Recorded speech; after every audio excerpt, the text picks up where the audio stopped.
Salut!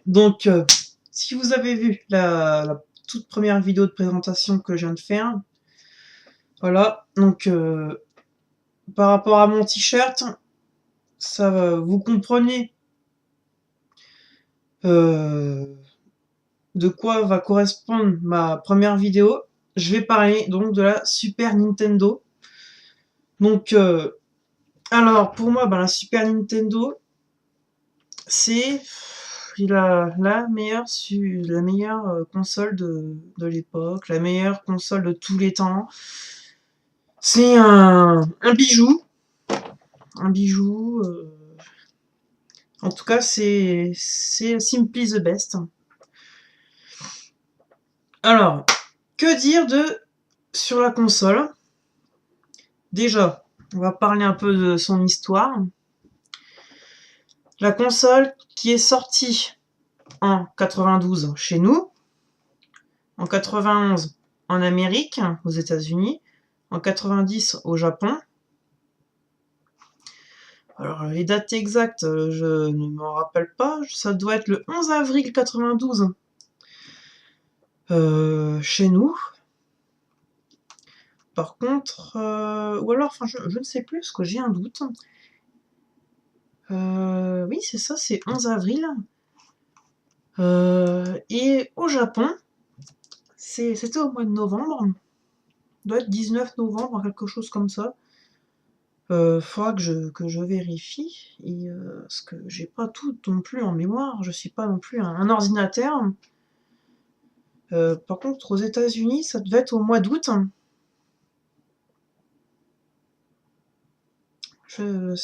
Je suis pas certain à 100%.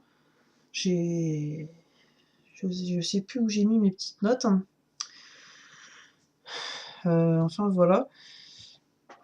Donc août 91, novembre 90 et avril 92.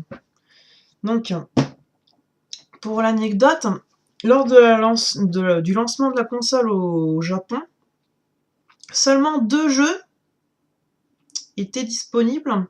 Super Mario World avec la console et F-Zero. Bon, c'était pas non plus les plus mauvais, hein. Ils avaient quand même des bons jeux, les Japonais.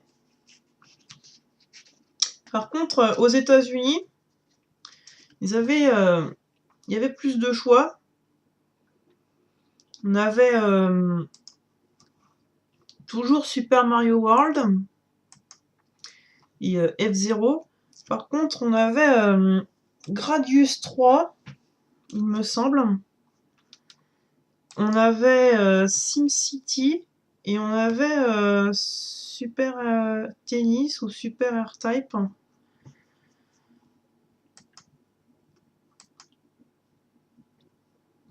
Et quand elle est sortie en France, c'est pareil. Je crois que c'était il y avait encore des jeux différents. Je crois que il y en avait les autres.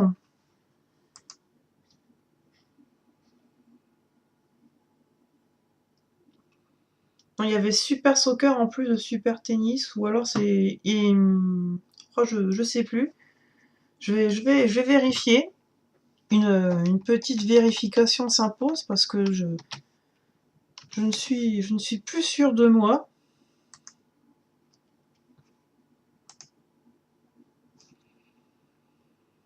Autant je suis sûre de plein de choses que là pour ça, je pourrais pas.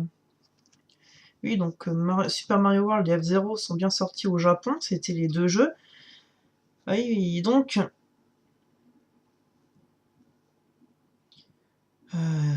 oui, c'est bien ça. Et oui, aux États-Unis, c'était F-Zero, donc Super Mario World, F-Zero, Pilot Wings, SimCity et Gradius 3, c'est bien. Donc j'avais oublié Pilot Wings. Et en Europe, on avait donc Super Mario World, F-Zero, Super R-Type, Super Soccer et Super Tennis. Donc j'avais tout dit, sauf que euh, j'avais oublié Pilot Wings. Donc voilà. Alors, moi, à l'époque, eh ben, je l'avais pas. J'avais pas la Super Nintendo. Je l'ai eu assez tard, parce que j'avais la NES. J'ai eu la NES, en fait, quand la Super NES est sortie. Voilà. Et donc, j'ai eu la Super Nintendo en 95, Noël 95, avec le pack Street Fighter 2 Turbo. Et ça doit être le jeu que j'ai le plus joué, je pense. Et enfin voilà, quoi, une petite anecdote. Hein. Et aussi, ben maintenant, je vais revenir sur quelques trucs. D'ailleurs, je vais vous montrer la console. Je vais parler de ça. Donc voilà, la console, tout le monde la connaît. Là, je vais vous montrer le petit truc du voyant. Voilà. Quand c'est longtemps sous... quand ça reste longtemps branché, quand on appuie sur le bouton, il y a souvent le voyant qui s'allume. Et voilà, la mienne, c'est une allemande. Donc, en fait, ce qu'il y a d'assez spécial avec celle-là, par rapport à la française, eh ben, c'est que tout le monde connaît le câble Péritel. Eh bien, en fait, ça s'est emmêlé. Aïe, aïe, aïe, aïe, aïe. Voilà. Eh bien,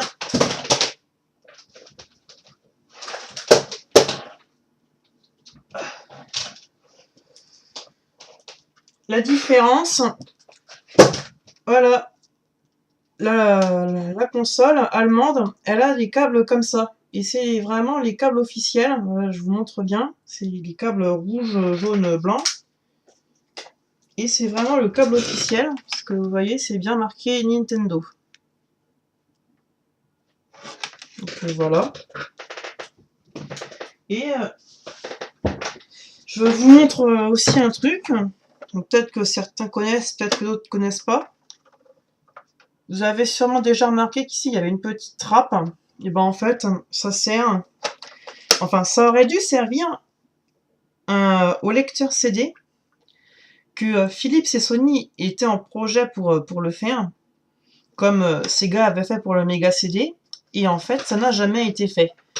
Donc voilà, puisque Philips, après, a sorti en 93 le CDI, et que Sony a sorti en 95 la PlayStation.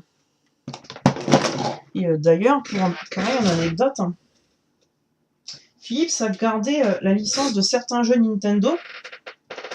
Ils ont sorti un jeu Mario, je crois, il me semble, oui. Oui, c'est même pas qu'il me semble, c'est que j'en suis sûre. Et ils ont sorti 3 jeux Zelda, d'ailleurs, qui sont des bouses, et réputés pour être les pires jeux Zelda. Et donc j'ai aussi cette console, cette Super Nintendo, l'américaine, qui n'a rien à voir avec l'autre, hein, elle est complètement différente, puisque la PAL que je vous ai montré tout à l'heure, elle est en 50, celle-ci en 60 Hz. Et voilà, l'esthétique est complètement différente. Et le fameux fil Péritel que je vous disais tout à l'heure, il est incorporé dans la console. Voilà. Et là, le truc, le cache que je vous disais, pareil pour l'américaine. Voilà, je pense qu'on a fait le tour. Donc première partie de la présentation et voilà, de la Super Nintendo. Il va y avoir une deuxième partie où je vais vous présenter mes jeux et je vous raconterai des petites histoires, des petites anecdotes par rapport à mes jeux. Donc à tout à l'heure.